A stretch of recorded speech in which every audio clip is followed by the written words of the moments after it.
అందరికీ నమస్కారం. నేను మీ హిమా సుబ్రహ్మణ్యన్. హోమ్ కుకింగ్ తెలుగుకి స్వాగతం. మనం సౌత్లో యూజువల్గా బెండకాయలతో మనం బెండకాయ ఫ్రై, పొడి కూరలు లేకపోతే పులుసు ఇలాంటివి ఎక్కువ చేస్తూ ఉంటాము. ఇవన్నీ అన్నంలో తినడానికి చాలా బాగుంటాయి. కానీ చపాతీలోకి తినడానికి ఒక మంచి బెండకాయ మసాలా కూర ఇవాళ నేను చూపించబోతున్నాను. చాలా టేస్టీగా ఉంటుంది. సో రండి, ఇది ఎలా చేయాలో చూద్దాం. ఈ రెసిపీ కోసం నేను 250 గ్రాములు బెండకాయల్ని తీసుకుంటున్నాను. వీటిని శుభ్రంగా కడిగి ఒక పొడి బట్టతో డ్రై చేసుకోవాలి.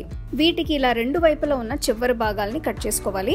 ఆ తర్వాత బెండకాయలన్నిటినీ ఇలా 1.5-2 అంగుళాలు అంత ముక్కలుగా కట్ చేసుకోవాలి. ఒక పాన్ లో 2 టేబుల్ స్పూన్ల నూనె వేస్తున్నాను.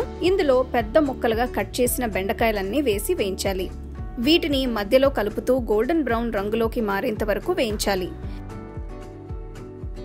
ఇవి సగం మగ్గిన తర్వాత 1/2 టీ స్పూన్ ఉప్పు వేసుకోవాలి.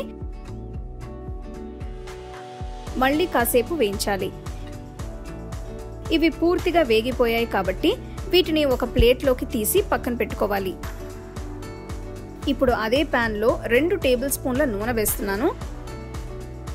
ఇందులో బిర్యానీ ఆకు, యాలకులు, లవంగాలు, దాల్చిన చెక్క, జాపత్రి వేసి వేయించాలి. ఆ తర్వాత చిన్నగా తరిగిన 2 ఉల్లిపాయల్ని ఇందులో వేస్తున్నాను. ఒక్కసారి కలిపిన తర్వాత చిన్నగా తరిగిన ఒక పెద్ద పచ్చిమిరపకాయని వేస్తున్నాను. నెక్స్ట్ 2 టీ స్పూన్ల చిన్నగా తరిగిన వెల్లుల్లి రెబ్బలు, 2 టీ స్పూన్ల చిన్నగా తరిగిన అల్లం ముక్కని కూడా వేసుకోవాలి. ఇవన్నీ కలుపుతూ ఉండాలి. వీటిని రంగు మారేంత వరకు వేయించాలి. ఒక మిక్సర్ జార్లో 3 టొమాటోల్ని తరిగి వేసి మెత్తటి పేస్ట్ అయ్యేట్టు రుబ్బుకోవాలి. ఇలా చేసిన టొమాటో ప్యూరీని ఉల్లిపాయలు బ్రౌన్ రంగులోకి మారిన తర్వాత ప్యాన్లో వేసుకోవాలి.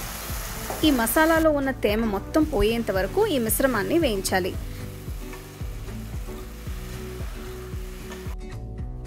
చూస్తున్నారు కదా, మసాలా కొంచెం కుక్ అయ్యి డ్రైగా అయింది.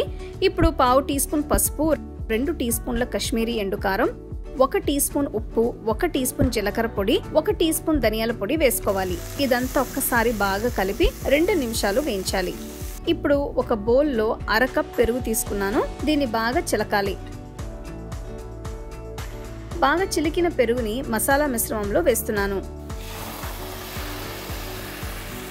పెరుగు వేసిన వెంటనే ఒక గరిటెతో మొత్తం బాగా కలపాలి. ఇది కొంచెం వేగి నూనె పైకి తేలిన తర్వాత 1 కప్ నీళ్లు పోస్తున్నాను. ఇదంతా బాగా కలపాలి. 2-3 నిమిషాల తర్వాత ఇందులో ముందుగా వేయించి పెట్టిన బెండకాయల్ని వేసుకోవాలి.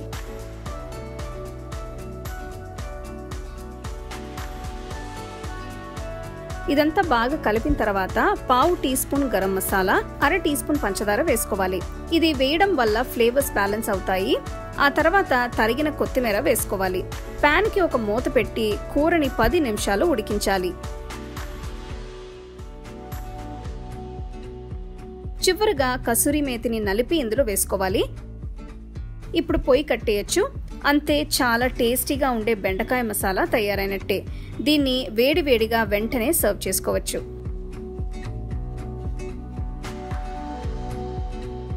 చూసారు కదా, ఈ బెండకాయ మసాలా కూర అసలు చూస్తానికి అసలు ఎంత బాగుందో. ఇది మీరు చపాతీలు, రోటీలు, ఫుల్కాలు అన్నిటికీ తినచ్చు. చాలా డిఫరెంట్గా ఉంటుంది. సో ఎప్పుడు పన్నీర్ కర్రీ, ఆలూ కర్రీ ఇలా చేసే బదులు ఇట్లా బెండకాయలతో ఈ మసాలా చేసి చూడండి, చాలా రుచిగా ఉంటుంది. ట్రై చేసి ఎలా ఉందో చెప్పండి.